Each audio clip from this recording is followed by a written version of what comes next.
Common colds are caused by at least 8 different families of virus, each of which can have its own species and subtypes. So, is a cure even possible?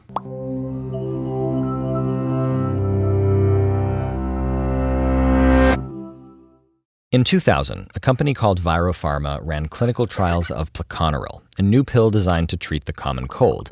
In many patients, the pill helped, but in 7 of them, just a few days into the treatment, researchers found mutated virus variants that were almost completely resistant to pleconaril. Now, viruses are always mutating, but this one mutated so quickly that it managed to outmaneuver years of research and development in just a few days.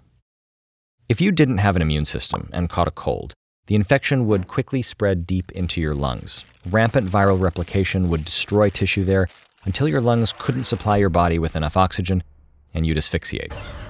Unfortunately, for millions of people around the world who live with a less than fully functional immune system or who are on immunosuppressant drugs, this is a real risk. Quote-unquote minor infections can turn serious or even deadly.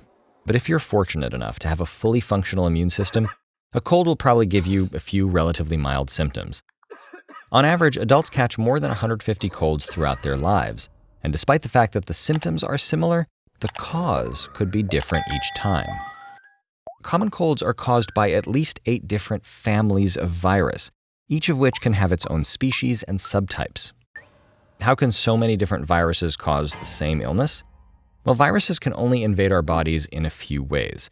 One is to come in on a breath, and we have to breathe, so our immune system sets up a bunch of frontline defenses, and these are actually what produce many of the symptoms of a cold. Your mucousy dripping nose is your immune system trapping and flushing out virus. Your fever is your immune system raising your body temperature to slow down viral replication.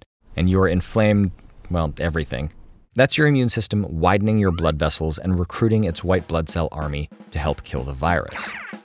So if the common cold is caused by many different viruses, is a cure even possible? Here's one fact in our favor. A single family of viruses causes 30 to 50% of all colds, rhinovirus. If we could eliminate all rhinovirus infections, we'd be a long way towards curing the common cold. There are 2 main ways to fight a virus: vaccines and antiviral drugs. The first attempt to create a rhinovirus vaccine was a success, but a short-lived one. In 1957, William Price vaccinated 50 kids with inactivated rhinovirus and gave 50 others a placebo. Soon afterwards, a rhinovirus outbreak spread throughout the kids. In the vaccinated group, only 3 got sick. In the placebo group, 23 did, almost 8 times as many. And despite the small numbers, this was promising. The immune systems of vaccinated kids were successfully recognizing and responding to rhinovirus. But later trials of the vaccine showed no protection at all, none.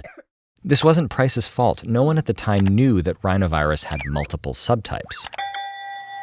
Price's vaccine, for reasons we don't fully understand, didn't provide broad protection, meaning it was only effective against one or maybe a few subtypes of rhinovirus, out of 169 subtypes and counting.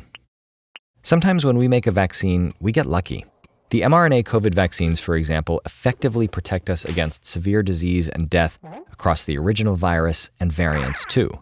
But we have yet to create a broadly protective vaccine against rhinovirus or any other virus that causes the common cold. Okay, what about antiviral drugs? Viruses hijack human cellular machinery to replicate and spread. So it's hard to make a molecule that's toxic to the virus without also being toxic to the human. And even if you manage to do that, the virus could mutate out of reach of the drug. Viruses are slippery beasts. We have, though, had some incredible successes. We eradicated smallpox thanks to an effective vaccine, the fact that it can't hide out in other species, and its relatively low mutation rate. HIV, on the other hand, mutates so quickly that in an untreated individual, every possible single-letter mutation in the virus's genetic code could, in theory, be produced in a single day. Despite trying for decades, we still don't have a vaccine, but we do have an effective cocktail of HIV drugs that the virus can't easily mutate away from.